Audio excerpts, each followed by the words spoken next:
Welcome, everybody, to another Conquest call-in show. The call-in show where you guys are the absolute stars. This is a caller-driven show, and we want to make sure that we have you guys ready to go with the best knowledge and information going into the week, which is we're now in the Notre Dame week, and I can't think of a better way to start off this week going into the weekend than talking with absolute USC royalty. I got a special treat for you guys as advertised. I've got J.K. McKay, MVP of the 1975 Rose Bowl, absolute participant in that epic game in 1974 comeback at the Coliseum that led to a national championship in 74. He was also on the 72 national championship, arguably one of the best teams in college football history. Matt, are you ready for this? Absolutely. Can't wait. I'm really thankful that our guest could spend some time with us today.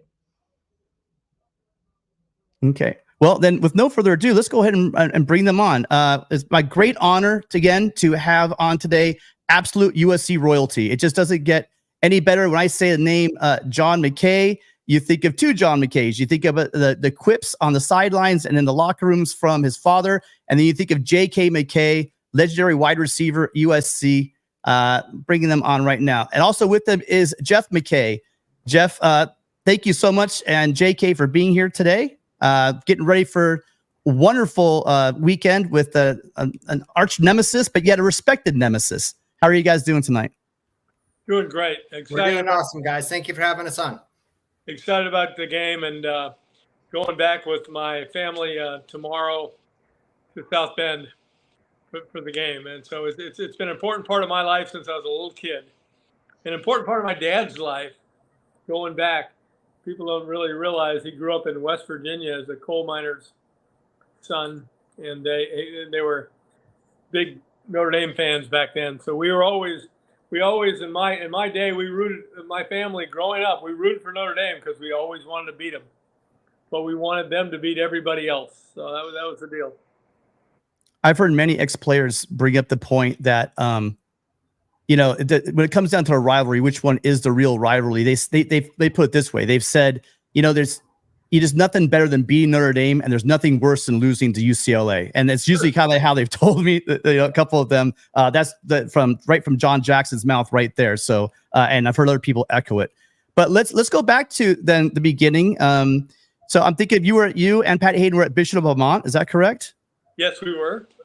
And together coming out, being recruited by everyone. There are a ton of rumors and stories about your guys' recruitment. There's even some really good legendary comments and quips from your dad about your specific recruitment. Could you share with us your dad's quip? Because I don't want to mess it. I don't want to pull a Brian Kelly and destroy one of your dad's quotes like he did on national television. So if you could hit that one for me and just kind of talk about what it was like with your buddy Pat Hayden. Two things. We got recruited all over the place, and when some recruit coaches like Bear Bryant came, Pat was living at my house back then. So when Bear came to the house, my dad was always there. But then we went back to Notre Dame. And went on the tour, and we're the whole recruitment back there. And I'll never forget Coach Parsegian, who was a good friend of my dad's. He said to me, he called me in, I was in his room just with him, and he said, JK said, I think you're going to USC, but he said, if you don't, I want you to come to Notre Dame. And I said to him, if I don't go to SC, I'm coming to Notre Dame, because my dad loved Notre Dame, and so it was great that way.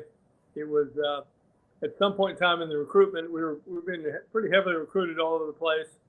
And my dad called me in one day, late in the recruitment process, and said, because he heard we were thinking seriously about going to Notre Dame, and he said, John, I got a lot of wide receivers. He said, but I need the quarterback. So the next day, we announced we're coming to SC. And now there's that quote where he says that that when he was asked about your recruitment and that if you were going to sign with USC. Now, is this true or untrue that he made the comment that do you know the one I'm talking about? No, I know which one. Oh, I'm going to mess it up. So the way I heard it is that he said, I think I've got a good chance. I'm sleeping with his mother. He did say that. So I heard that's like one of my favorite. He wanted us to come to SC. That's where we came. But it's like he finally heard we were maybe seriously thinking about Notre Dame, and because we're Irish Catholic kids and all that stuff. Went to Catholic school and stuff, and he heard and he called me and he goes, JK goes, I need the quarterback. So we came to SC. So you both come to SC, and then as the rule used to be, right, as freshmen, you guys don't play, but then you're a part of that 72 team. Do you have any memories from that 1972 team? Oh, yes. I mean, so many. We were so good. It was ridiculous. Arguably, I think the best team of all time. We never had a close game. We and what's interesting is in 70 and 71, my dad had two bad teams. The teams weren't good. And in 72, we came in, we had a Anthony Davis, we had a Richard Batman Wood, who was all of a sudden the middle linebacker. And we just killed everybody. It was arguably, at least, the best team of all time. So it was amazing. Yeah, and then really when you and your high school teammate Pat Hayden, when you guys really began to shine, is that 1974 season. Again, an early loss to Arkansas, but then you guys never looked back and kind of culminate at the end of the regular season with that memorable epic. I mean, I've heard the story. My dad's told me the story. He was at the game of the 74 game numerous times. You guys go down 24. It was 24-0, and he snuck in, got a touchdown, but missed the 2-point conversion. Yeah. And so you win at 24-6 in the half. And then this is where the rumors and speculation go around, Marv Goose stories and about your dad. What was the locker room situation at halftime? We were down 24-6. It was not going well. But I remember my dad saying, he said, we scored right before half, and we just it was like the most horrible ending up to a career and a season it could possibly have been. But he said, we're going to play better. We have a chance to come back. They're going to kick it to us. And I remember he said something to the team like, we need somebody to make a play. And as he walked out of the room, I was walking down the outside the room where he was talking. And he said, there's no NCAA, I remember specifically, he said, there's no NCAA rule against blocking on kickoff returns. And I remember hearing him say that, and then they kick the ball to Anthony, brings it back for a touchdown. And we scored 55 points in 17 minutes. And there was a really famous block there by a guy named 42 that would later on become a great tailback at USC, played fullback for you guys. But he hits that block, and Anthony Davis springs to the outside, runs it, scores the touchdown. Ricky Bell, of course, is the guy I'm talking about. But is that right? Ricky Bell is the one that hit that block and springs him loose. He races down the field for that touchdown. And then the ensuing kickoff, I don't know what happened. That's the play people don't focus on enough in that game, because I like the fact they focus on the fact I caught a couple touchdown passes, but that was unbelievable. That kick, Anthony Davis brings the kickoff back, and then David Lewis, who is no longer with us. David Lewis runs down the kickoff and destroys the guy on the return at about the 5-yard line, and it changed the tenor of the game. It really did.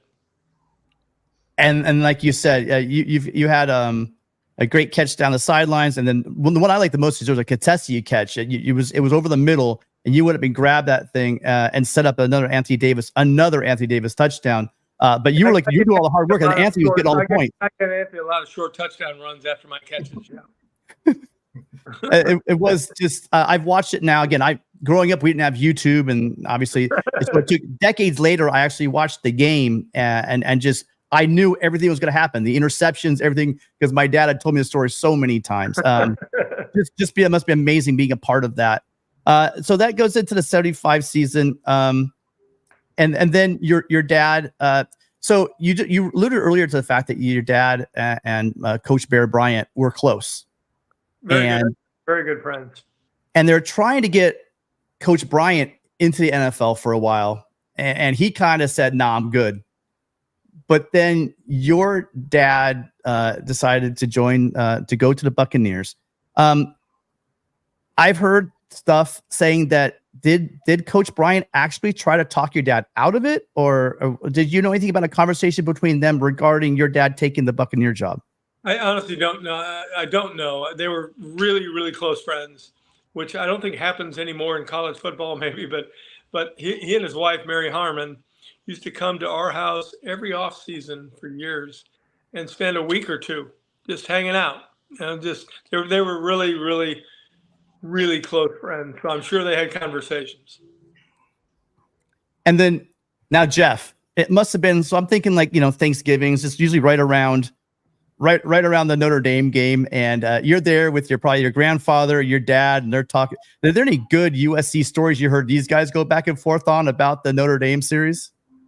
Definitely. I mean, most of them, involve language that we probably shouldn't share on this, but definitely. I mean, I think Notre Dame, obviously, that was the rivalry, and I don't know how many times as a kid we'd go back every other year to South Bend, sometimes with my grandfather and grandmother for that trip, and it was it's amazing. The first time I visited there, not to sound corny, but it's kind of like in that movie Rudy when the dad walks into the stadium and he's like crying, and you're like, oh, this is so cheesy, but then when you do it, you're like, it's something else. It's hard to explain. So yeah, it's always been an important part of my childhood, making those trips back there. And then, always hearing them talk about Notre Dame is, it's great. And I think, definitely a different type of rivalry and that kind of mutual respect. And I found like we were always cheering for Notre Dame to win, except obviously when we're playing them, but kind of always hoped that they did well. So when we played them, it'd be a big game. By the way, guys, just to add on to that, all 3 years I was at SC, because freshman year we weren't eligible, but all 3 years, the winner of the SC Notre Dame game won the national championship. We won it twice; they won it once. So it's pretty amazing. It's the way I like it.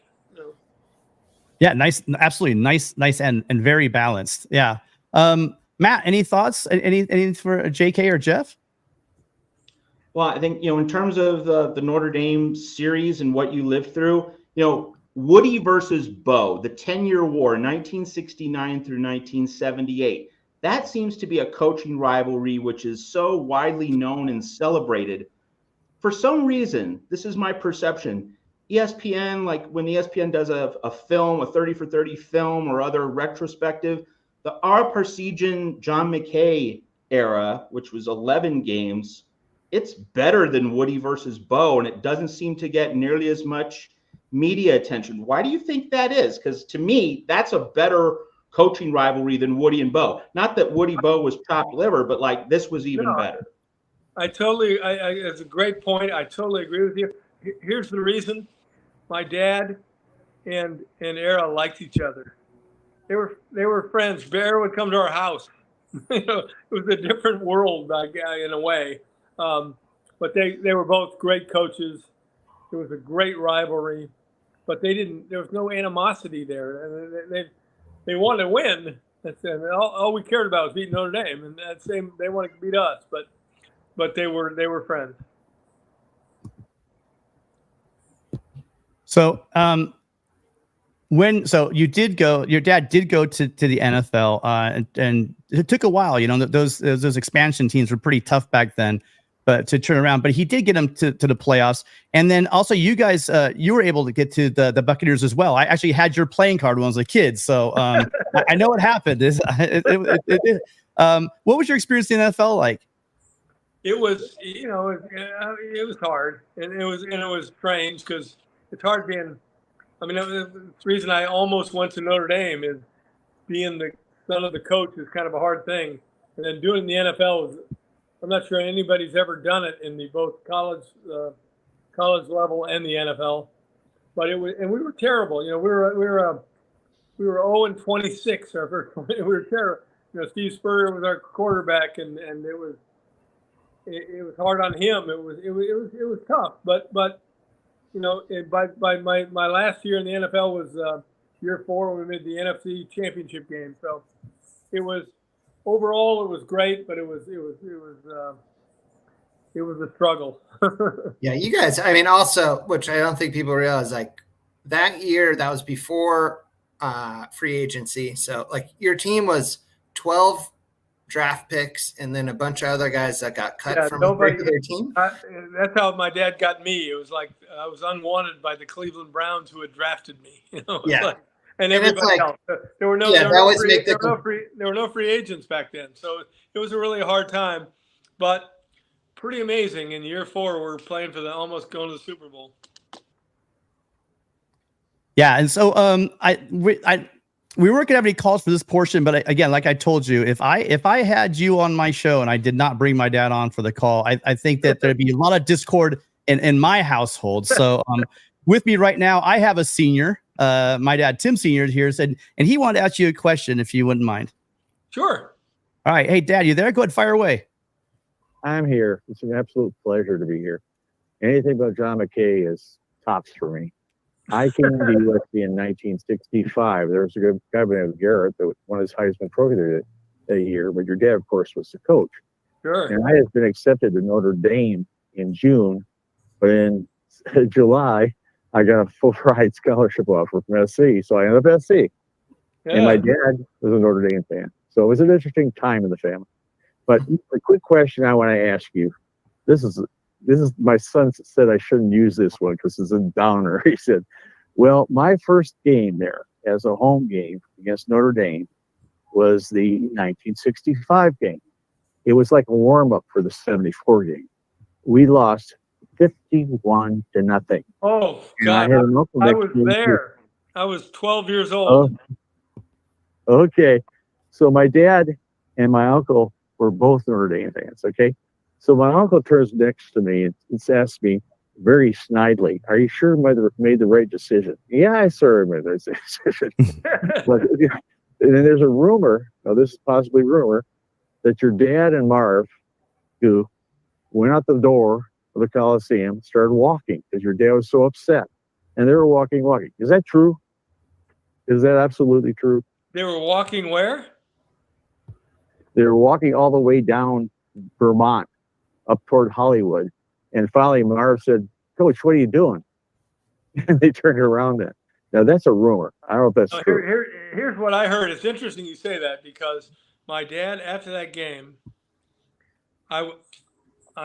he told me at some point in time, he was in the car. It might have been with Marv.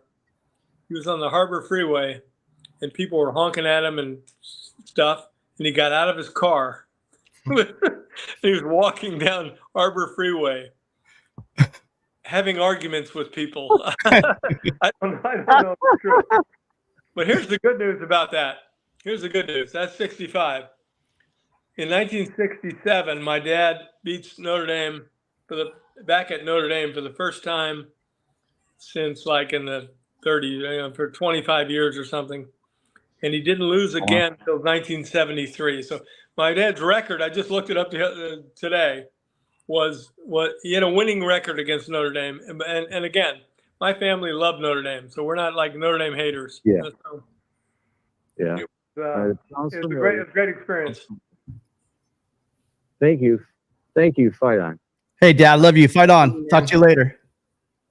Yeah, so there's lots of stories. Another one, the famous one, is like you said, when they came off 1950s, that USC was on probation, coming off probation. Kind of a rough time at USC when your dad actually took the helm. Yep. And the first couple seasons were pretty rough. And there was a rumor that it was Hubbard, I think, was the president, and no, it was no, before Hubbard. Before Hubbard, I can't think of it. Yeah, I'm blanking out on it too. I should have my dad on the line. Topping. The guy that hired my dad, and then my dad went 4-6 and 5-5 or something like that in his first 2 years. And today, with the internet, would have got fired. It was Norman Topping. 62, he went 12-0.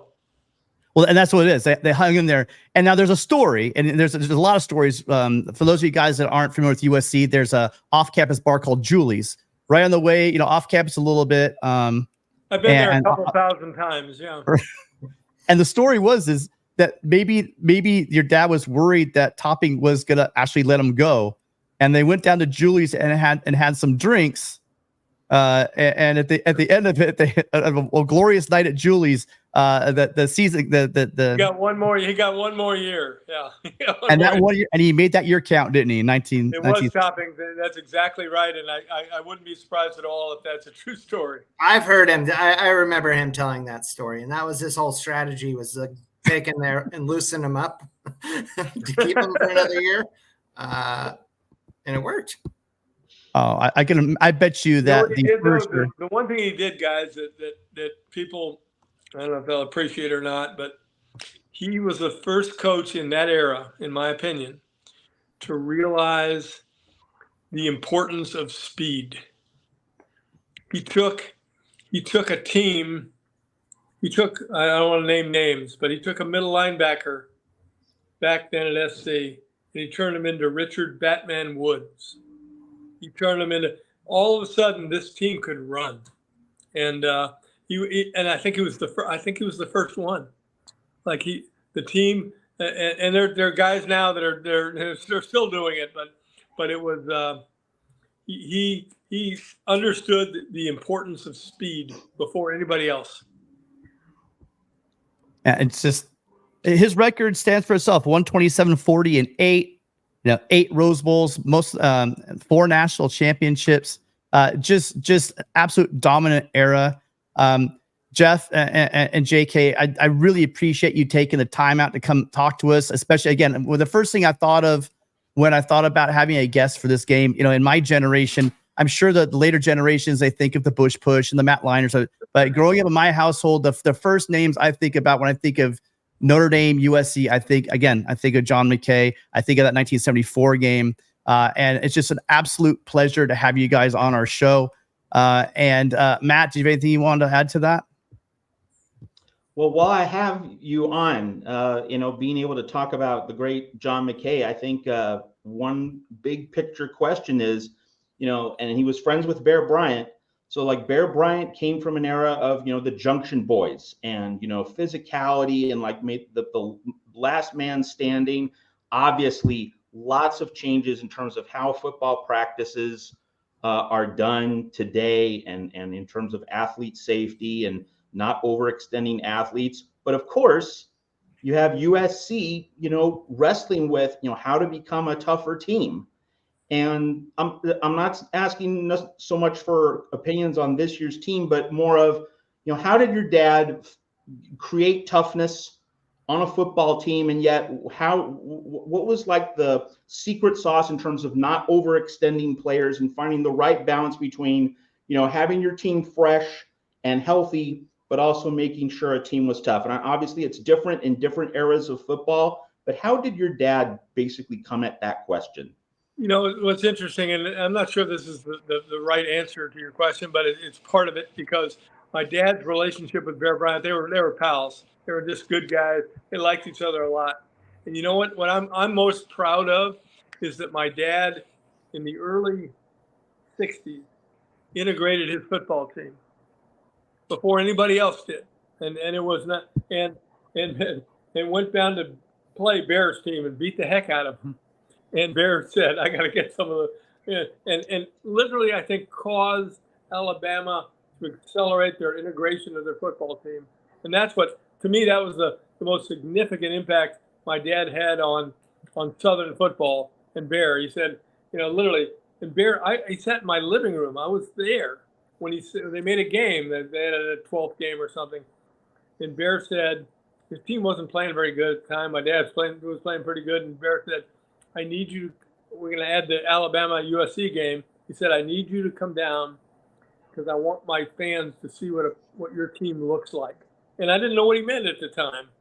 Then I realized, oh my God, that's what he meant was, I want to see my fans see what an integrated football team looks like. And within a couple of years, Alabama was. So I'm really proud of my dad for that. And I'm proud of Bear. And that's the way it happened. It's kind of an amazing story. Matt, I'll answer the question. I think the obvious answer is Marv Goo. I mean, I obviously met Marv much later in life when he was older, and he's an amazing guy and couldn't be nicer.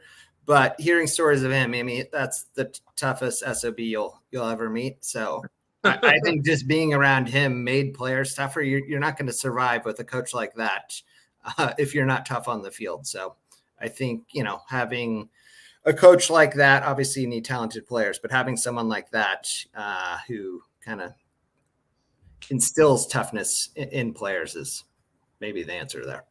Well, that's a good. Actually, you brought up Marv Gu. I never met Marv Gu. First time I saw him myself was actually at your grandfather's memorial service at Bovard Auditorium that night, and he gave an impassioned speech. But I've heard him also talk about Notre Dame. He talks about he walked the team around and he pointed down to a spot. He's walking around, everyone's following him, and he points down. He's like, "This is it. This is where that son of a bitch blew my knee out." Blah, blah. He was talking about a Notre Dame player that actually, I don't know if it ended his career or ended his season or whatever by blowing his knee out. I can't imagine. But again, probably the speeches we can't give here on the internet. But do you, JK, do you have any stories about Marv Gu? I'm sure you must have at least one. Oh, yeah, but I can't tell you any of them. He was my dad's so close to my dad. He was the toughest man I've ever been around. You did not want to be weak around Marv. He would call you out. He was at my house so much, and I just love the man. But he was old school. Like it's hard even to describe how tough this man was. But how every player around him wanted to prove to him how tough they were. So that's the role he played. And Jeff, really quickly, I actually have it in there. So you guys from the channel are familiar with Jeff because Jeff's been on here before talking about the Conquest Collective. All you guys talk about this for years about how you want to get involved and help the players, help the team. This is your opportunity. I dropped the link for the Conquest Collective. It's in the details section of this video. Please go check it out. Jeff, do you want to really quickly just talk about the memberships for the Conquest Collective? Yeah, I mean, I appreciate you bringing it up. We're really happy with the way things are going. We're taking kind of maybe a little different approach, and we're concentrating on more branding and kind of what we call true NIL deals. So we're not out there really trying to raise money per se, but any fans listening that want to get involved would love to hear from you. Reach out, whether it's, potential mentorship opportunities, or if you know of any companies that might be, interested in doing something with the team or players, we would love to hear from you. But, overall, really happy with the way it's going. And it's been really fun to be able to, hang out with some of the current players and coaches and all that stuff. By the way, I'm accepting NIL money myself. Yeah. just so you know. Can you play cornerback? We need some corners this week. I'm kind of slow, but yes, I can. Yeah. All right. Or you can beat man coverage because there'll be a lot of man coverage this week. So we would love to have you out there. Well, again, this is truly just a absolute dream for me. I know for my dad it was as well as the channel and our fans. Thank you, Jeff. Thank you, JK, on the special of all weekends. We're going into the game. Are you guys going to make it out to the game? I'm going. I'm getting on a plane tomorrow morning early. We're going back. I haven't been back in a while, and I'm excited about it. Yeah, minus the weather, it's going to be really fun. Dress warm. Yeah, that's all. You gotta love Notre Dame, right? Nice in October, always wet, isn't it? Yeah. Yep. All right, well, fight on, you guys. Really appreciate you guys so much for being here. Hopefully, we can get you back on here some other time to hear some more stories. Really appreciate both of you guys. Thank you so much. Thanks, guys. We appreciate it. Thank you. Wow. Okay, so we can check that one off now. So we've had JK McKay on, we've had Anthony Munoz, we've had John Jackson. The list just keeps getting longer and longer. We've had John Walker. I can't wait. You guys, if you guys know anybody out there, put your feelers out. We're always looking to have Trojan greats on our show. That's just as good as it gets. Really appreciate Jeff helped me set that up with his dad. But here we are. I know what you guys are all here for. We're all here to talk about the Notre Dame game coming up on Saturday. The Trojans are heading out to bring in their 6-0 record out to South Bend to take on the Fighting Irish of Notre Dame, coming off, unfortunately, some of the lusters come off this game since they lost it to Louisville on the weekend. We can go into that, talking about how Louisville was able to really make that offense look a bit stiff with their, just man coverage and just making, stacking the box, making Hartman throw the ball, but making him uncomfortable all game, again, with that man coverage, and they're coming after him. Matt, any initial thoughts on the game on Saturday? Well, my main storyline is you have Alex Grinch for USC. You have Notre Dame offensive coordinator Jared Parker on the other side. So it's the lightweight battle of the year. It's not going to be which coordinator is going to be better. It's which struggling coordinator is going to be worse, because both coordinators are having a very difficult time right now. And it just seems to magnify what's going on in this game, is that it's not so much strength versus strength that's going to decide it. It's weakness versus weakness, which is going to decide it. I've always thought, covering college football for a couple decades, when you have games where there's a feature matchup and there's like a junior varsity matchup, it's that junior varsity matchup, weakness versus weakness, which usually tells the tale. Which weakness falls out, hits rock bottom, and which team is able to minimize that weakness. So the Grinch Parker junior chess match, as it were, that's just the dominant storyline here, because both fan bases. I know Will ND, he's going to come on here, talk some Irish with us later. I know that he's had it up to here with Jared Parker, and we don't need to explain USC fans' attitudes about Alex Grinch, but like the fan bases both want these guys gone. Which coach is going to be able to minimize the damage? Which coach is going to hit absolute rock bottom this season? That's my big storyline for this game. I would say, okay, well, I'm not touching that one. Yeah, so some people want them gone. Some of us are still hoping that there is some salvation within this defense, and thinking maybe, come at me in the comments again. I'm basically going to say that this is a good time to show it against a team that's reeling. They've been pounded, tested on the road for a couple of games, but they are coming home. Listen, this is a ranked team. They might be wounded, and the worst thing you want to do is walk into a situation with a wounded animal, and that's what is going on at Notre Dame right now.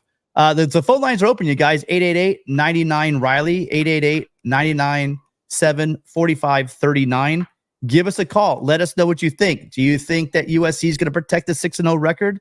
Do you think they could add 7 coming back to a nice, long 5-game home stretch against some of the better teams in the Pac-12? Call us. Let us know. Matt, so I also had a couple other things to talk about. So there's some things about this offense at Notre Dame that, like you brought up with the whole Gerard Parker thing with it does look a bit clunky. Estime is a great running back, but it just seems like he's been kind of getting balled up a little bit.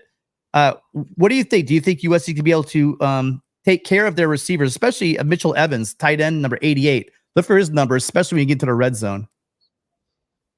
Well, our secondary has struggled, but, like this Notre Dame offense, this is not Colorado. This is not Shadur Sanders. This is not, spread them out and chuck it around the ballpark. This is a very different kind of offense.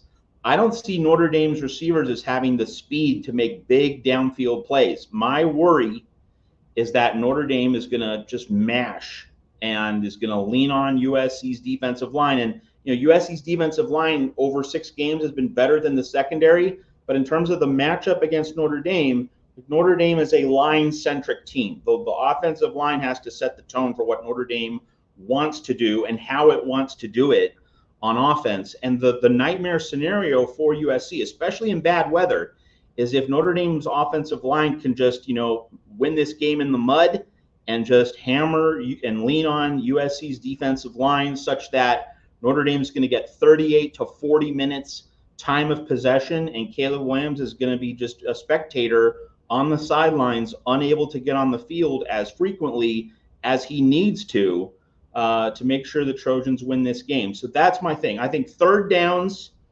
and red zone defense, but especially third downs. Third downs are the number one key for USC's defense in this game. Get Caleb Williams on the field as much as possible. Don't allow Notre Dame to have a 7-minute, 13-play touchdown drive. That is the Irish's path to victory. So that's what USC needs to prevent. Good cut. Well, we got a caller in here, Matt, and definitely, I think we need there's two things. I think one, I think we do. This team last year kind of lived and died by the turnover. I think that we're going to need a little turnover in this game. I think the team that wins the turnover battle, this could be a tight game, and it's not just cliche for a reason. In these tight games against two good teams, it's going to be about turnovers, and I'm worried at the wet ball with some of our center exchanges. Some of our handoffs. Matter of fact, it was Michael Castillo from Reina Troy. He's talking about, there's been some mesh point issues, right? Where there's been put the ball on the ground. We've had some funky snaps coming out. So that kind of thing, they really got to tighten up, because with that wet ball out there, if we lose the turnover battle in a game like this, I think it's probably lights out. So caller, who's this and where are you calling from? Hey, Tim and Matt, what's going on, man? LV live from New York City, man. Fight on from the East Coast. How you guys doing? Fight on, LV. How you doing tonight?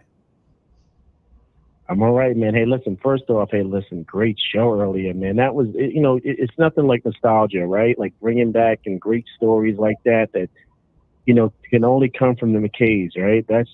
That was amazing, man. So I just 2 thumbs up to you guys, man. That was just a great job on that. Yeah, appreciate it. We now have 2 of the bigger, families, the McKay family up there, obviously there, and then you have the Jackson family, who have tons of lettermen all over the USC campus, just left, right, and center, and coaches. So it's been great to get to know some of these guys.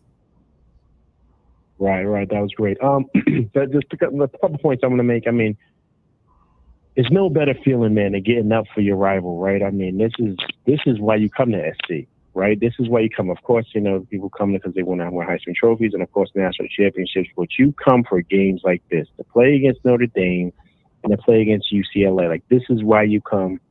National television, primetime game, 7:30 for everybody to see. And to me, I think that this is what this team has been looking forward to. I think that these last couple of weeks, man, they've had to get up for teams that they probably really felt that they could beat. Even Lincoln Riley holding some players out. I think that guys, sometimes it's natural nature, right? Remember, they're young college kids, right? 18 to 22 years old or 24, however, but they're young guys. So they got to find something to pull from to get motivated each week, right? They got studies, they got things, they got outside things going on, friends, girlfriends, whatever. So it takes a lot. They're not pro athletes yet. But now I think you're going to see a different team. I think these guys are going to be ready to go. I think they're going to be locked in, because they hear the chatter. They hear what's been stated about them.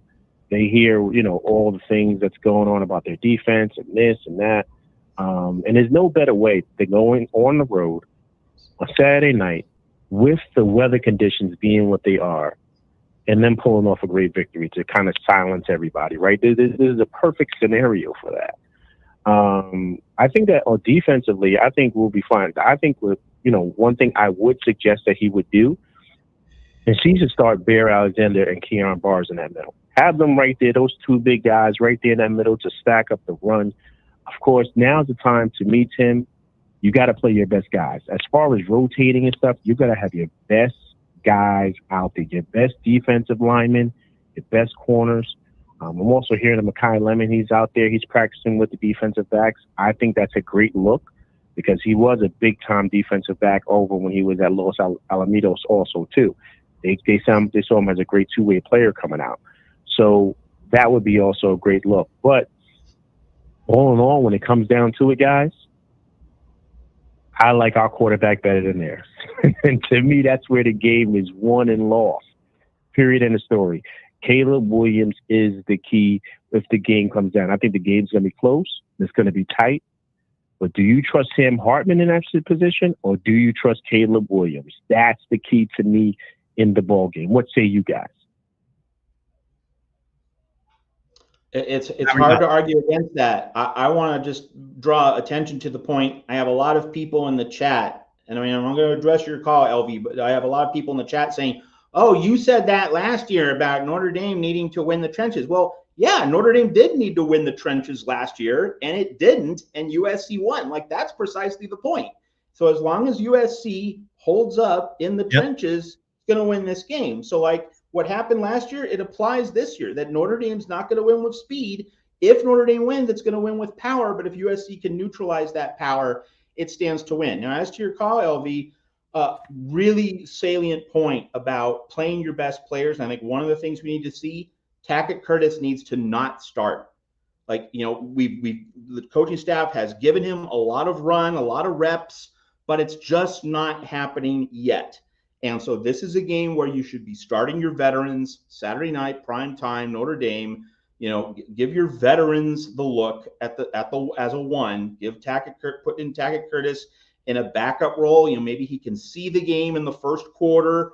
You know, see how things are evolving, and then he can be inserted, you know, as a rotation piece, as a substitution. Maybe that will be a role which will enable him to see and process the game more effectively. And in the smaller number of reps that he's on the field, he'll be more effective.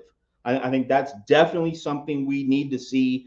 And it goes right into your point about, hey, so no more rotations. Like, it was very good. And I've been consistent on this. It's been very good to rotate players in this first half of the season against not as formidable opponents, because this season's a grind. USC doesn't have an off week until Thanksgiving, so you do need to keep guys fresh. But now, this game and also that Utah game next week, you got to go with your best players, the guys who have been playing the best. Tackett Curtis is not one of those guys, so we need to see adjustments in terms of the rotation between the ones and the twos. Yeah, well, I think that I do think we're gonna see what happened last year, Matt. You were right. I don't know who's in the chat saying it wasn't right. The difference this year, though, is going to be a couple of things, and they kind of bounce each other out a little bit. I think one is that Mitchell Evans is good, but he's not Mayer. Sorry, he's not Michael Mayer. He's just not. All right, that guy is exceptional. That guy's amazing. He's a difference maker. He's not there, but. You know, last year you had Drew Pine, who, you know, we sold out and we let Drew Pine look like Joe Montana back there, right? We kind of did. He threw for a lot of yards, but we did. We stopped Audric Estime. We stopped the run game. We did control the trenches, and we made Pine make the mistakes. The question will be, one, is this defense that much better than it was last year? Which I do believe it is, especially at the pass rush. And then two, the offensive line at Notre Dame is not as good as I thought it was, nor is as good as it was last year. So there's a lot of questions about, you know, our strength, pass rush up front. Their weakness looks like the last couple of games, you know, they've been getting teed off on, and Hartman just does not look the same back there. He just hasn't looked like he was at Wake anymore. So it'll be interesting. LD, what else you got? Absolutely, Tim. Tim and Matt, I totally agree. The difference from last year, guys, you got to understand, we only had two lead rushing. We couldn't get any pressure. Now we got two edge rushers in Jalil Muhammad, and then, of course, Romello Height, and, of course, the kid from Wyoming. I can't slip his name. I'm sorry. Not Dominic Bird, but Bird. Solomon Bird. Solomon Bird, right? Solomon Bird. So you had those two guys, and of course, Big Bear in the middle, and like I said, Keon Barr. So now you're getting pressure on Sam Hartman. So now, as he's shown last week in Louisville, I don't know if anybody watched the game. If they have time, go back and watch it. You pressure him, he makes bad decisions, right? So he's not capable at all.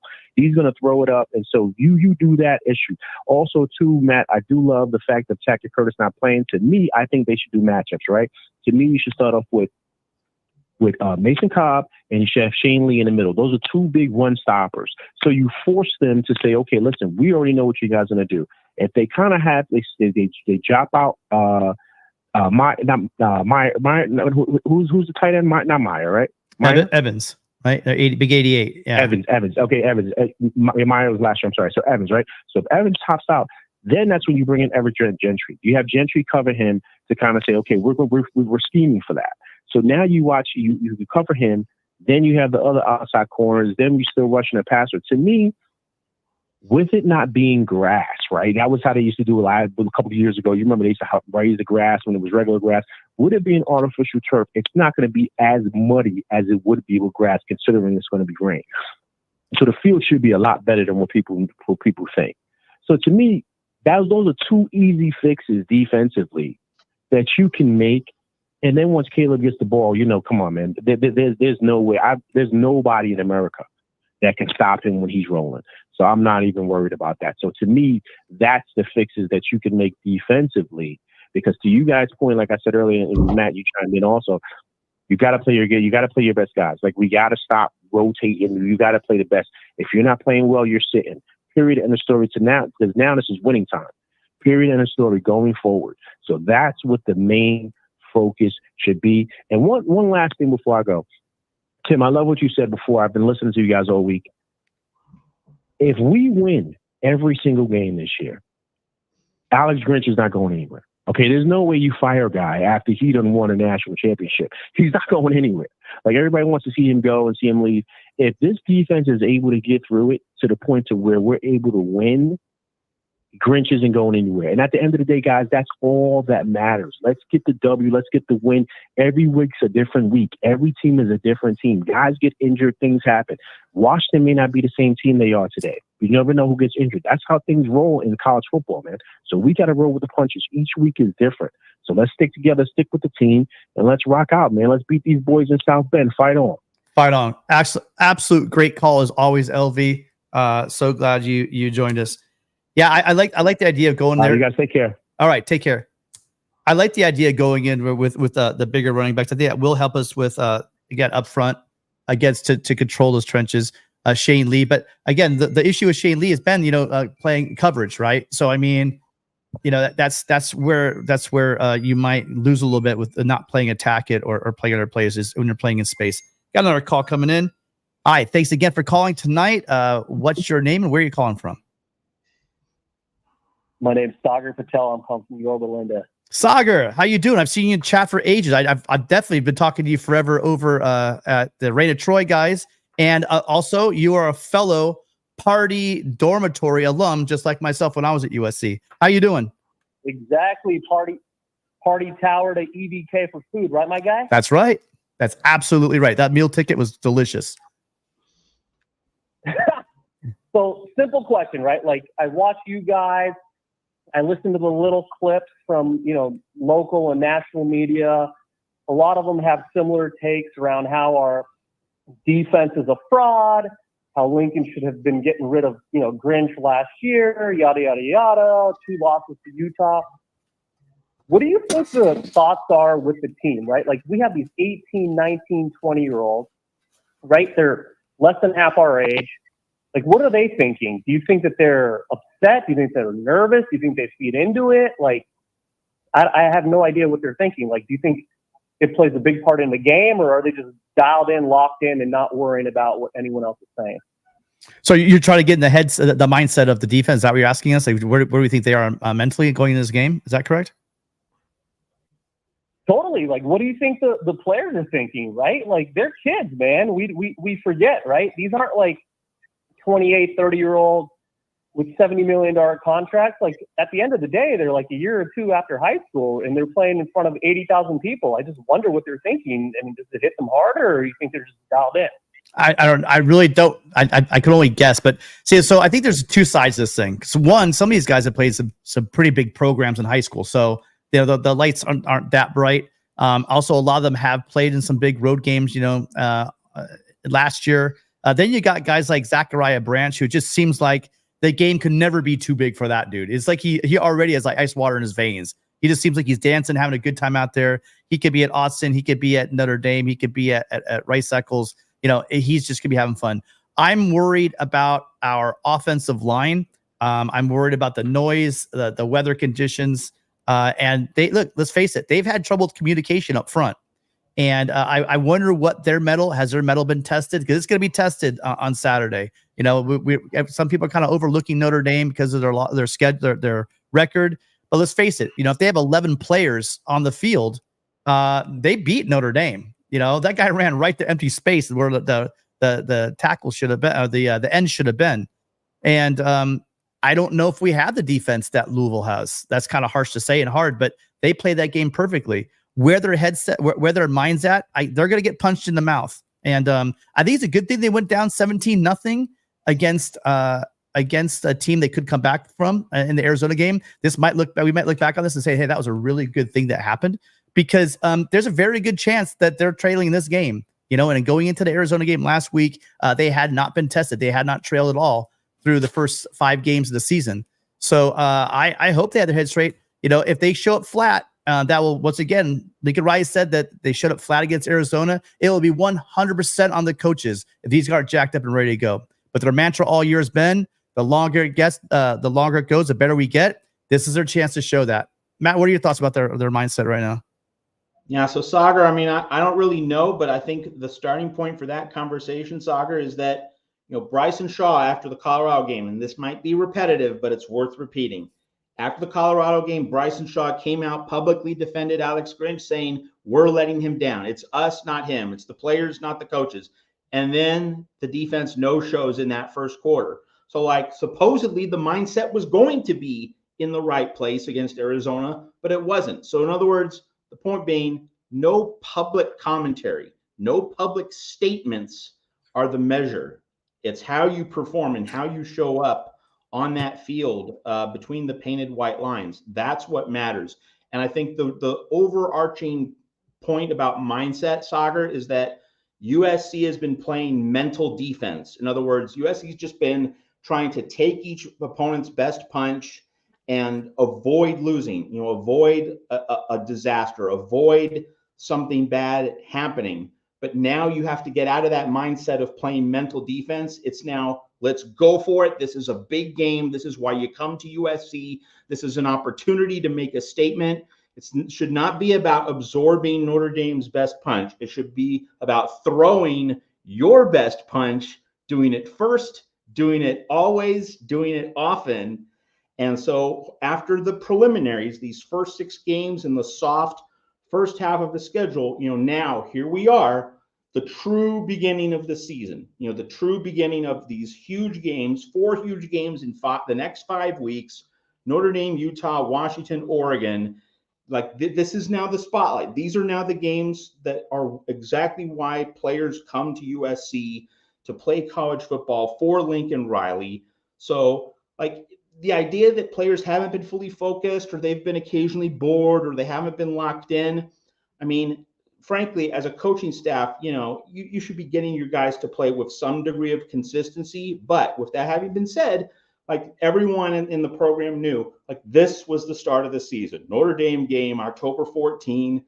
The narrative was there all off season. I helped perpetuate that narrative. So I'm guilty of that too. So maybe this is the time everyone buys in and everyone really begins to compete, perform, focus at a much higher level. And if that's what we get on Saturday, well, then the narrative around this season is going to change rather dramatically. Let's hope Sagar, so. you know what? I think that your answer was really just succinctly put here by Gabe over at Trojan Blade. If you don't show up ready to play against Notre Dame, you don't belong at USC. And I bet you JK and Jeff would have said the exact same thing. Marv Goo, the memory of Marv Goo better get these guys ready, because I know Marv Goo wouldn't put up with them just slacking and showing up for a game. So yeah, I don't think that's it right there. If you can't get up for Notre Dame to give your A game, then you do not belong at USC. Fight on. Good job, Gabe. Thank you, Sagar. Anything else for us? No, that's it, man. I think we have some cerebral leaders. I love Jamil Mohammed and kind of just how he acts and how he shows face. I feel the same way about Marshawn Lynch. I just think we have some senior leaders who are going to show the way, and I'm confident on Saturday, man. To quote, not Marshawn Lynch, to quote Michael, Marshawn Lloyd. So yeah, you're right. You're right. It's gonna be gonna be. Man. See, you've been listening to Raina Troy too long. You just did the Marshawn Lynch. All right, listen, Sagar. Listen to you guys, the older crew. No, I really appreciate you supporting the show. And thanks again for calling in. Appreciate you very much. Take care, buddy. Right on. All right, that opens up the phone line for you guys. Go ahead and call us 888-99-RILEY, 888-997-4539. Well, we're getting kind of close to the 7 o'clock hour. Maybe last week we kind of snuck out of here without a prediction. Matt, you got a prediction for us? Also, you guys in the chat, what do you guys think? What's this? Oh, by the way, hold on. Let's hit this really quick. Absolutely, I want to see me some Darwin Barlow, especially if there's a wet field and we want to slug out 3-4 yards of carry. I think Darwin Barlow is that guy. He might be an absolute weapon in this game. I really do want to see it. I don't want him to do that, though. You take the ball out of the hands of Marshawn Lloyd and Austin Jones. But, Darwin Barlow has shown at that goal line, or you need those tough yards, that guy is a load to take down. So kind of good point there, Joe. So guys, go ahead in the chat. Give us those. Let us know what the your predictions are. Oh, we got a call coming in. Hold on a second. Hello, thanks for calling. Who's this and where are you calling from? This is Kev from SoCal. Just want to call in. I read Matt's write-ups all the time on Trojanware. Really in line with the way he thinks, like his points. But just going back on a couple of things he touched down this week in a couple of his articles. If you guys haven't read them yet, they're really, really good. I'm kind of curious what you guys think about. I mean, Matt spoke about it a lot, but I think I want to hear you have to say, Tim, with SC being the road dog against Notre Dame in questionable weather, this thing's coming down to 3 points. It's coming down to special teams. Do we have any insight on Zach Branch? I mean, he's our lightning rod on returns, but more specifically, without him, who do we have to rely on to have those punch in the gut moments that can really put this game away so we're not holding our breath like we did last week against Arizona for a field goal? Well, I mean, that's so as far as Zachariah Branch is concerned, I believe that Lincoln Riley recently said that he's not a full participant in practice. He was hoping to get him back later in the week. This is a couple days ago. I haven't heard anything since then. We're going to need him is on special teams. You're right. He's that difference maker in the punt game and the kick return game. I mean, don't sleep on Lemon. That guy's pretty fast too. But you're right. Zachariah Branch is a different maker. Where I want to see is, Notre Dame's got some really good corners, and they're playing a lot of man. And I want to see them cover Zachariah Branch because I just think that nobody in the country can cover that guy. He could take the lid off the top. He could stop on a hitch route, grab it, and take it the whole way. I really hope he's back at least at 90% because I'll take him at 90% because I think not only in the special teams game, but also when it comes to just being able to break this man defense that we might be facing, that we faced against Arizona, that we had a lot of difficulty with. These corners are better than what they have. So, Matt, any thoughts on Zachariah Branch and what he'll bring to the game if he is there? Yeah, USC really does need him because he has that elite game-changing speed. We heard J.K. McKay talking about how his dad, John McKay, really emphasized speed at USC, brought it to USC, in the late 60s and early 70s.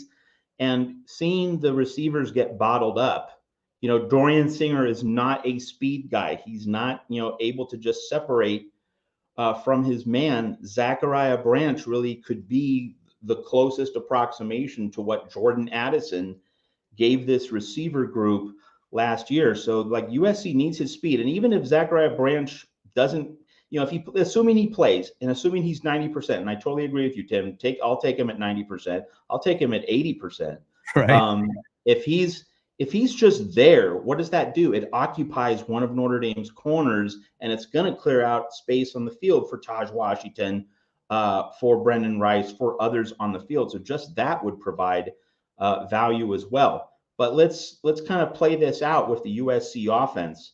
Let's say Zachariah Branch isn't involved and the Notre Dame corners are doing a good job of locking down on the USC receivers. What does that mean? It means that Lincoln Riley needs to run the ball more. He needs to run the ball, bring bodies into the tackle box, and then try to open things up for the passing game. Now, that's not normally how Lincoln Riley goes, but that might have to be the way he goes in this game against this opponent.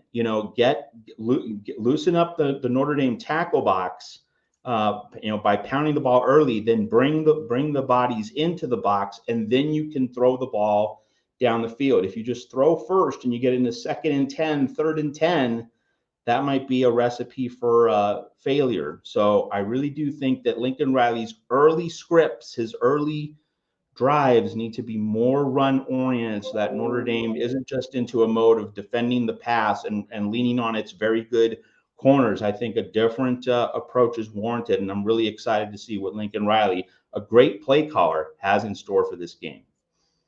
Yeah. Great call. Great question. Kev, anything else for us? Yeah, that's just my whole point. I think it's going to be a dogfight, especially with, bad weather on the way, and it's going to come down to, again, holding my breath for field goals, which is what the game feels like to me. Hopefully, both teams stay healthy and fight hard. But, man, that confidence in special teams when things get kicked or whatever, I'm really not that confident in how solid their play is. Again, there's lots of variables when that happen. But, yeah, just looking forward to a good game. I love you guys' show. Fight on. Right on. Well, listen, if it's any comfort to you, well, Notre Dame's having their kicking issues as well. But yeah, we definitely don't want game coming down to a kick on a soggy field. Kev, thank you so much for calling. So we have a little bit of time. Look at we have Roy in the set. Fight on, Roy. We do have to run the ball. That's why I said that's it. So I'm gonna I always steal from Gabe over at Trojan Blade. I do it openly, and I hope he's still in the chat because I love stealing from him because he's brilliant. What I'm gonna say flat out is here's my keys to the game. One, win the turnover battle. That more than ever, I think of any game this season, it's gonna be a tight game, and in a tight game, it's gonna be all about turnovers. So take care of the ball. Two, win the trenches. I think going into this, I thought that it's heavy lean towards the offensive line over at Notre Dame, but they've looked a bit suspect. I'm just gonna say it right now. They don't look. I thought they were gonna be able to run Estime behind Joe Alt the entire game. I'm not sure that's going to happen. I mean, it may still happen, but not to the degree I think it's going to happen with a heavy box. I hope we do stack that box, make Hartman throw.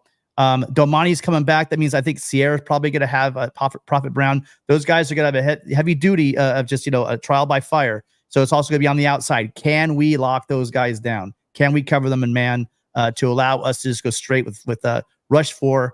Those are my keys to the game. Matt, what do you think we have to do to win this game? So my number one key is defense on third down. Third down stops, getting off the field on third down. If the Trojans can get off the field a high percentage of times on third down, to me, that's number one. Turnovers matter to the extent that, is USC giving away points? So I would say like red zone turnovers would be my key. If it's an arm punt by Caleb Williams on 3rd and 12, that pins Notre Dame deep, not a big deal. But if he's making interceptions in the end zone, then that's huge. Those are enormous swings. So it's really situational with the turnovers. But third down's number one. And then the other thing is USC needs to be in second and manageable. USC needs to, if USC can run the ball, also throw short passes, constantly getting into 2nd and 4, 2nd and 5, then the whole playbook's open. Notre Dame can't cheat in terms of pass defense, getting the Irish uncertain on a pendulum, like Lincoln Riley did that so well. If you remember that first drive against Notre Dame last year, it was just a masterful mixture of run and pass, vertical, horizontal. Lake McCree was there with a little misdirection RPO that went for about 30 yards. Getting Notre Dame on a pendulum so that the Irish don't know what to expect in terms of run or pass. And so getting a positive gain, 5-6 yards on first down, instead of chucking it long, just getting 5-6 yards on first down consistently, that's going to set up USC and the offensive line to succeed. And so, I don't want Riley to get too caught up in throwing vertically early on. I think this game needs to be more horizontal in the first quarter, the first few drives, and you want to draw Notre Dame into the line of scrimmage, and you want to set up the deep ball for later. But you don't want to have these long developing pass routes in the first few quarters of the game, because that means your offensive line has to stay on its blocks for a longer period of time, and that's been a problem. So I think you give the offensive line simpler, shorter plays early on, and then you can go deeper into the playbook. Like you can set things up for the third quarter, fourth quarter. Hopefully Lincoln Riley will structure the playbook accordingly.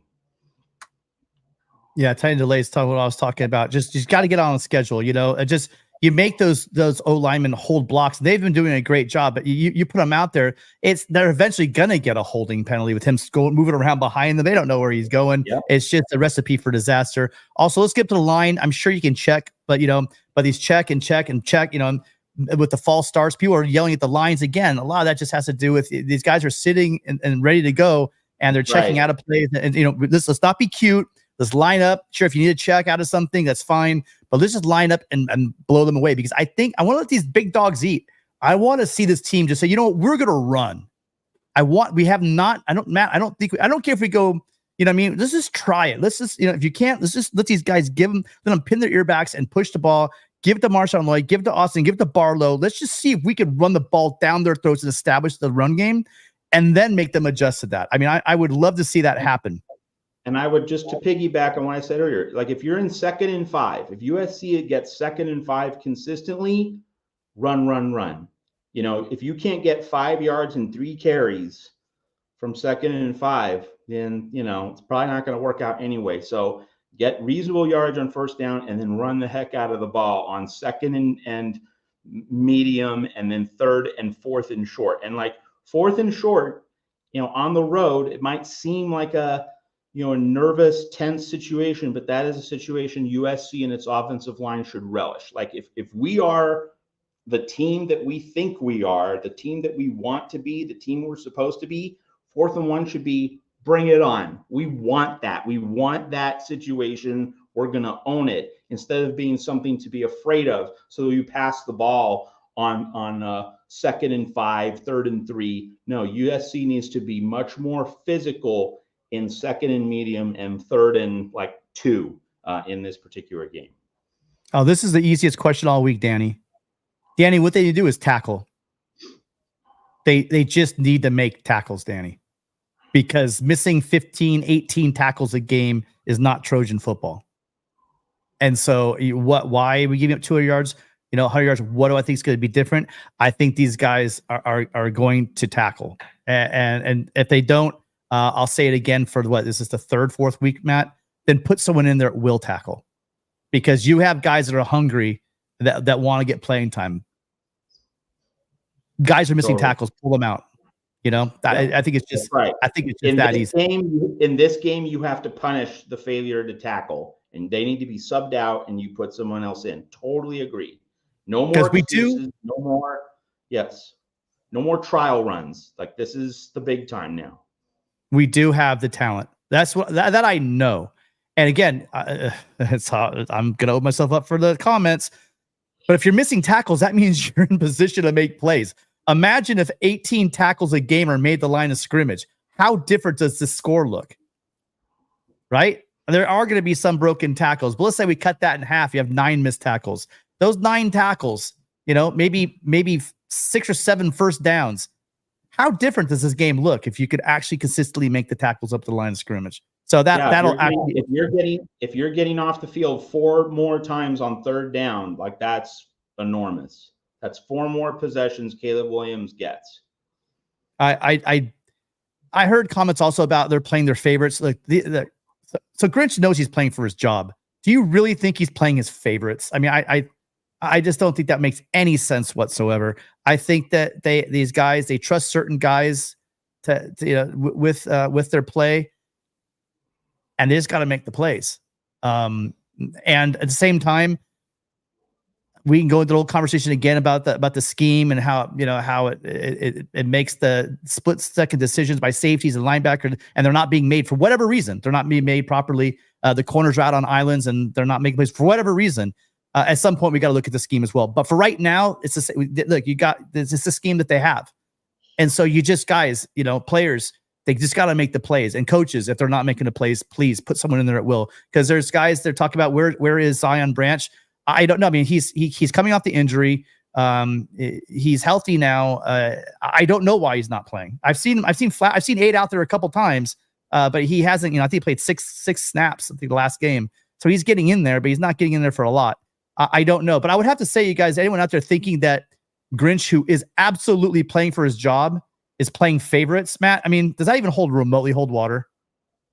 No, I mean, like, you're trying to win. You're trying to win a national championship. You're trying to win a Pac-12 championship. And the coaches have said that position battles have not been settled, you know, for the past several weeks. So that just points to fluidity and uncertainty, and, you know, the need to keep guys fresh precisely for this game, the Utah game, and the second half of the season. So, like, the idea that players were rotated abundantly in the first half of the season, like, that made sense. But we all knew, and we all know now, that this game against Notre Dame began the end of the preliminaries. Like, no more trial runs, experiments. Now we need to, just focus in on who's the best guy. I don't think it means that coaches had favorites in the first half of the season, it means that they had some freedom to experiment because they weren't playing a murderer's row of opponents. But now you get into the big games against the quality opponents,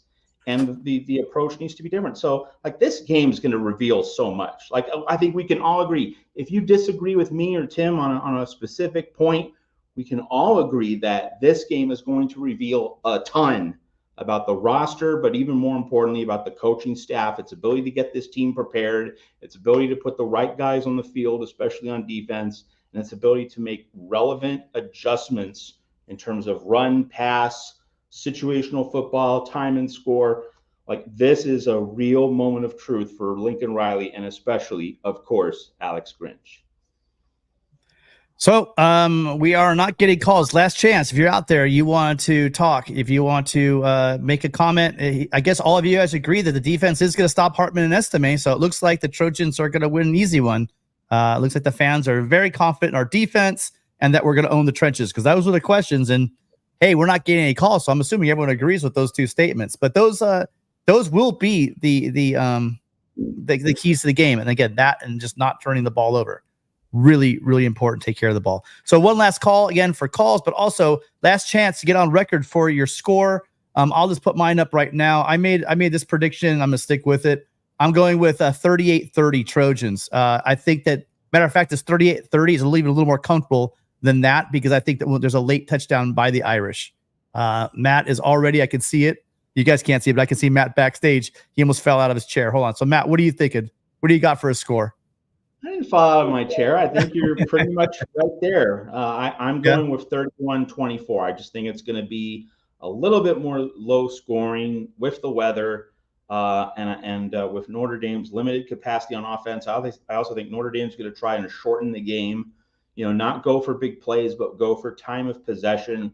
So I'm putting the score a little bit lower, but USC by a touchdown feels just about right. Yeah. So, all right, I'm going to throw a couple of scores up here. Actually, we have any other comments that we want to hit? Let me look really quick. So we covered Zachariah Branch. Yeah. So there's really nowhere on that. They're going to try to get him into the game. And then we got some scores. So Sector 7, 44-38. A little bit of a high scoring game. Ooh, even bigger. LV Raider has 49-38. Got the Trojans scoring a lot in that game. Then you got Paul K, kind of around Matt's area, thinking that it's going to be a low, for both these teams, low scoring game. We have to say this is Notre Dame is among the country's best in scoring defense. So that you got to keep that in mind as well. And it's not like they played nobody. They played Louisville and they played those Buckeye guys. I heard they got a decent offense, even though their quarterback's struggling. We have no shock here. Rye Dawson, the resident Sooner, says 24-17 Notre Dame. Very well could be an accurate score. Going to be interesting going into this game. Any other ones in the live chat? LV Trojan has 42-30. Oakwood, 42-17. Good guys. Dependent Fanatic, 34-31 Notre Dame. It's going to be close. Touchdown USC with 41-30. Will, where are you? Tight end delay. Sad that you didn't call in. Oh, well, Will, you're running out of time. You got to call quick. Tony U, 31-27. Tight end delay's got a tight one, 38-35. Rick, 37-24. I'm assuming Trojans. I'm going to go out on a limb there. I don't know. What funny thing is Jeff actually offered me a ticket, but again, the flight prices are through the roof right now if you try to get a last minute flight.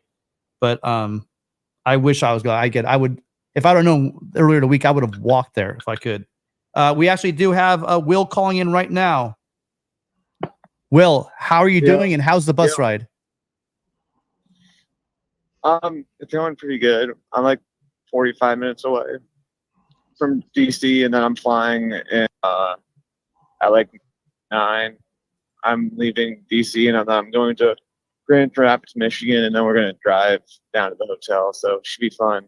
Well, say hello to my aunts and uncles in Grand Rapids, Michigan, because they are literally all there. Okay, Am I on? Yeah, you're on right now. Oh, awesome. Oh, my bad. Sorry. Yeah, you're on, Will. Hey, I wasn't sure. No worries. So what are your I said the keys of the game are going to be USC number one, taking care of the ball, wet issues. Not turning the ball over. It's just gonna be a tight game. Also controlling the trenches. I'm thinking that we might be able. Our defensive line might give your offensive line a lot of fits. What are your keys to the game? Yeah, Will? that's huge. That's huge. Just the receivers need to make plays for Notre Dame to be able to keep the ball moving, because it's going to be hard just to rely on the run, because that's what I was hoping for last year. We would just be able to rely on the run to win, but we couldn't do that. So I think Jaden Greathouse, like, he went to Westlake in Austin. That's one of the biggest schools. He's known for the big stage. I think he'll make some plays for us too. And I want Parker to run double tight ends. I want him to run Holden Stace as well as Mitchell Evans. I want 2 tight ends, because our receivers can't do their job. Like, just double up on the tight end, try to move the ball that way too. Okay. Do you think so? I think USC is going to try to take away the run. Do you think that? Do you think that USC can do that, and why or why not? Well, I just don't know, like, how we were rotating the O-line last week, which was a terrible decision by Parker. So if we just keep the same O-line guys, I'm hoping they can hold up. I mean, also, I was hearing before the game, like, the players just didn't look motivated for the Louisville game, so I do think that they'll be up for the USC game, but obviously I'm assuming that the Trojans will be more up for it than Arizona for sure. So yeah, I mean, that's just like Joe Alt, Blake Fisher, they got to, like, they're the guys, like, that were expected to lead the O-line. We need to ride their blocks for sure to be able to win. Yeah, Matt, any thoughts on the run game and USC being able either A, to shut it down, or B, Notre Dame's success on the ground? I mean, I think that's where the game's going to be decided, because if Notre Dame can run the ball, that means Caleb Williams is a spectator, and that's so much of the battle. It's not just who's going to score how many points, but how many chances does Caleb Williams get to affect the trajectory of the game. And if Notre Dame can hit 40 minutes time of possession, like, if you tell me right now Notre Dame gets 40 minutes of possession, I'm thinking Notre Dame probably wins. But if USC can limit it to, I'd say 32, 33, as long as Notre Dame's not below 35 minutes time of possession, USC should feel relatively good. But if Notre Dame gets 38, 40, 41, then that's really big trouble for the Trojans. Yeah. Well, and really quick, I can't believe I've gone over an hour and I haven't done this. You guys know we're on a big push to get to $5,000. We're trying to get to 4,200 first. Give us that Ronnie Lott, give us that Ricky Bell at 42. If you haven't already subscribed to the show, please just take 1 second right now and subscribe. I'm even flirting with the idea of having a pregame show call in, but you're not going to know about if we're going to have that unless you subscribe and hit that notification bell. We will be going live at random times, but it's also, it's one great way. I know some of you guys can give in lots of ways. We have members, we have donations on super chats. But for me personally, the best thing you can do is subscribe. Let's build this channel so we can get more guys like J.K. McKay on here to talk with us. He was awesome, man. Like, I thought, I'm like, oh man, I can't like this guy. He's like Emperor Palpatine, but he was awesome. He was awesome to have on. Yeah, I could have talked to your comment. I saw your comment. I mean, the 1970 USC Alabama game was significant. It did influence Bear Bryant's thinking, no doubt. But I mean, Duffy Daugherty of Michigan State really is regarded as the main pioneer in terms of integrating football in much of the non-Southern United States. So, but I mean, like, USC still played a very significant role. John McKay did. Oh, yeah, for sure. Duffy Daugherty is regarded generally as the pioneer of that. So you weren't wrong. Yeah. All right. Well. Yeah, man. He was. No, go ahead. Sorry. Yeah. Also, can I talk about the defense a little bit and what I hope the defense will be able to do? Yeah, absolutely. That's why you're here. You are our Notre Dame dude. So we need better linebacker play than last season against USC. And the linebackers have played better this year with JD, Jack, and Maris. Maris last year was a liability, but this year he's been better. I mean, he did have a really bad face mask penalty against the Cardinals that extended a drive, and they were showing. I just remember them showing Marcus looked like wanted to die on the sidelines there. So and also the D line needs to play well. How are your offensive tackles? Because our D tackles have actually been the strength of the D line this season. So how well do you think they've been playing? What's your thought on the tackle play, Matt? I mean, I've got mine. I mean, it's been okay, but it certainly hasn't been as good as last year. And last year, Will, that Andrew Voorhees toughed it out against the Irish, playing through pain, and was part of a really solid performance by USC's offensive line. The Trojans have not met the Voorhees, Brett Nealon standard, and Dedich got slightly injured last week. I mean, he's going to play, but we'll see how effective he is. That's a little bit of a concern. So, like, USC's offensive line definitely needs to elevate its game. But as Tim and I have talked, and you might have heard us talking about this, Caleb Williams checking forever at the line of scrimmage. The linemen are in their stance for a long time, and Lincoln Riley calling long, complicated, slow developing plays. Like the coach and the quarterback are not helping the offensive line. So need to be a lot of adjustments, but if those adjustments are made, USC's offensive line could do well, but plenty of question marks there for sure. Yeah. And well, I was going to say to you, our tackles, I mean, I think we're set. I've been happy with pass protection. We just haven't seen a lot of run late in the game against Arizona. We saw them go to the run, having success with the run. But I love Jonah Monheim. I think that guy is he grades out well each game.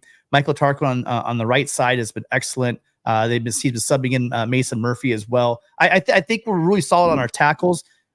We've seen some inconsistency sometimes. I mean, going back a couple of games now in the run game, just with maybe some missed assignments and stuff like that in the pass protection. But overall, it's been really good.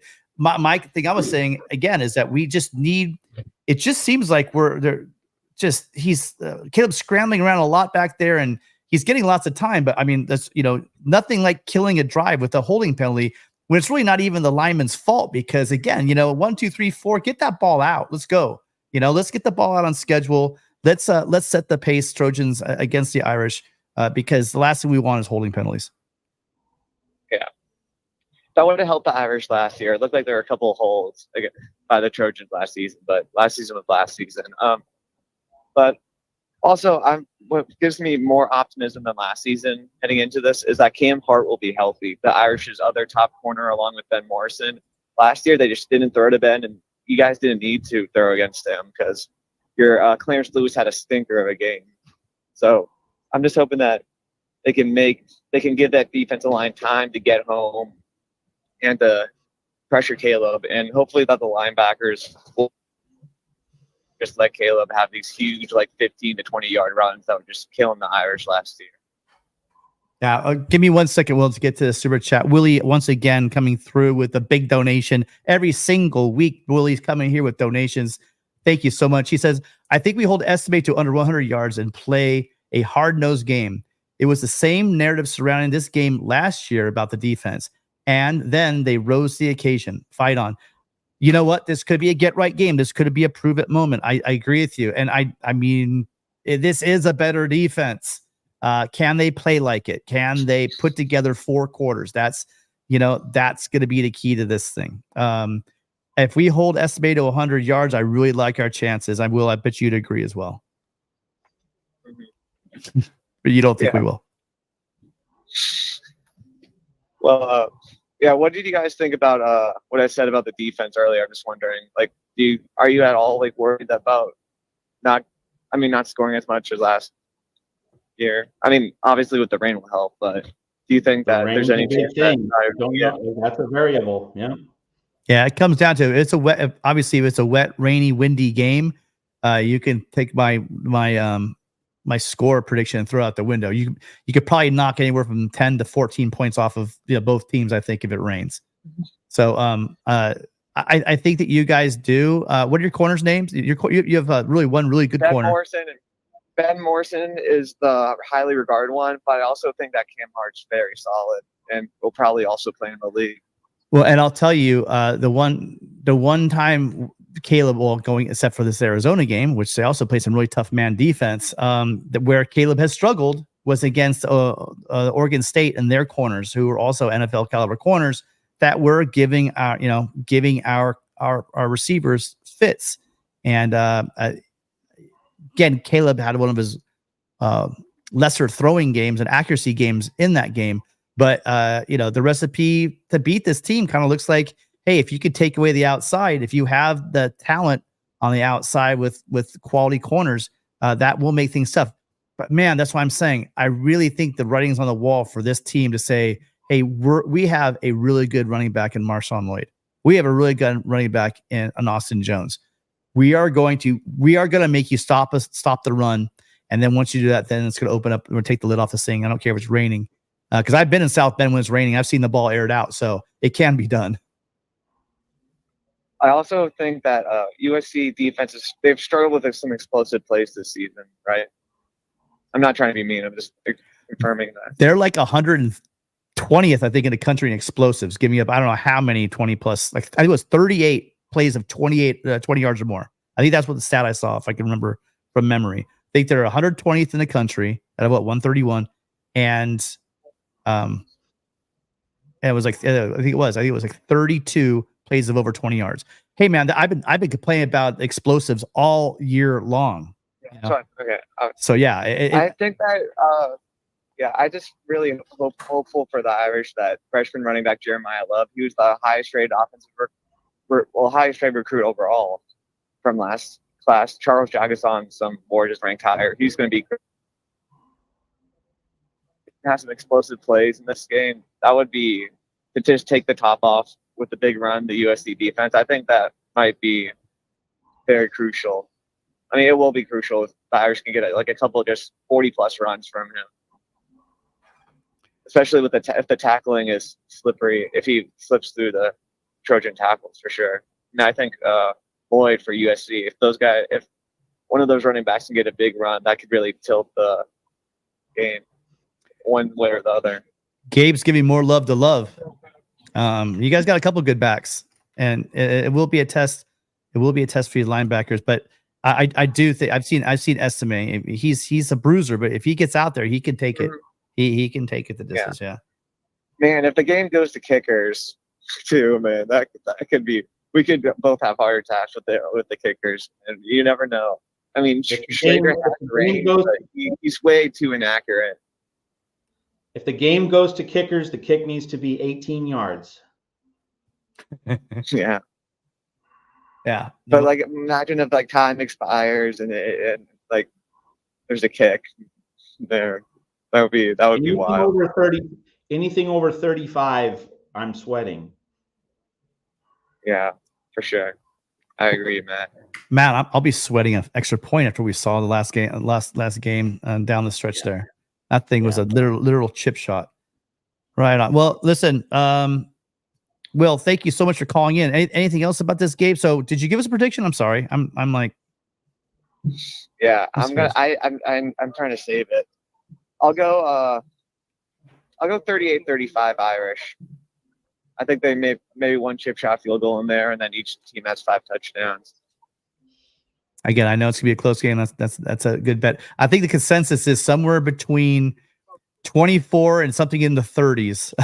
So no, not many people have been calling for anything over that. I guess maybe given the weather, but also, you got to give respect to that Notre Dame defense. They definitely are keeping people out of the end zone. So yeah, it'll be interesting to see if we do another fake punt as well.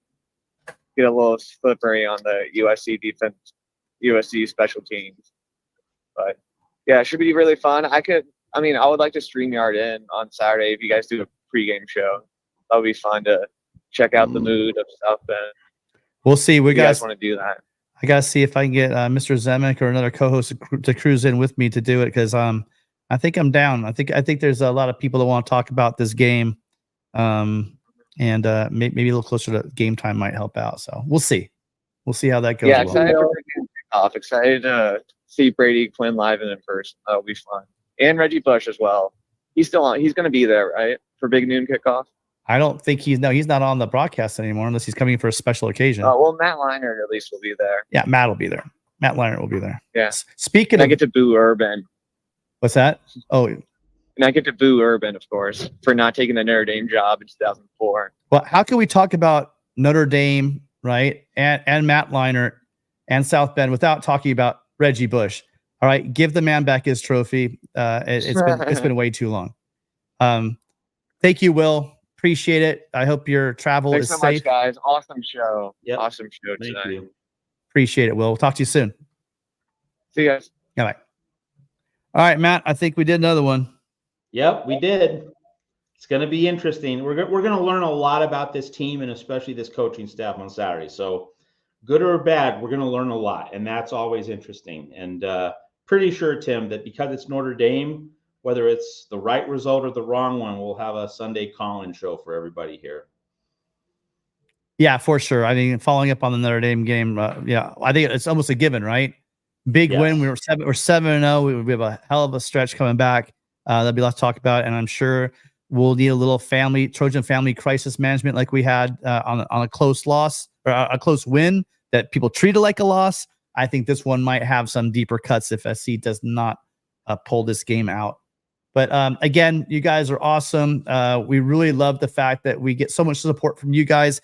Let's tell your friends about the show. If you guys Trojans, if you're out there, if you're on Facebook groups or Twitter groups, go ahead, get the word out. We'd love our callers. We love the calls. The number's there for you guys always to call, and especially when you need us. And we'll either be celebrating on Sunday morning or it'll be a group therapy session. But let everyone know this is where we let the fans talk about the thing. You guys are the star of the show. It's, to my knowledge, the first and only caller-driven USC call-in show on YouTube. We love all you guys. We know you have many options. Make sure you're checking out Matt Zemek over there at Trojans Wire.